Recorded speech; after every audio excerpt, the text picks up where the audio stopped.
достар, эфирде Жеплана Қуанышқызы. Жаңа жылдарыңызбен құттықтаймын. Біз бүгін шанамен сырғанауды үйренеміз. Және оның ережелерін, онымен кәсіну үшін қатты ұстау керек, жібермеу керек, арақашықты сақтау керек.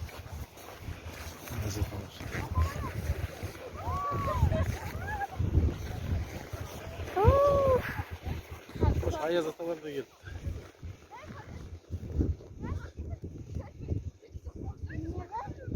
Ой, Ляна.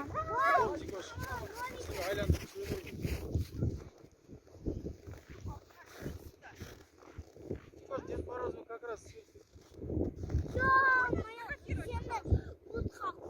Лиана кетті. Бұлттардың арасына кіріп кетті. Ляна енді қалай шығарады? Бұлтқа қуамайды ғой. Лиана бұлтқа бұрмыш. Бұлтқа бұрайын деп жатыр.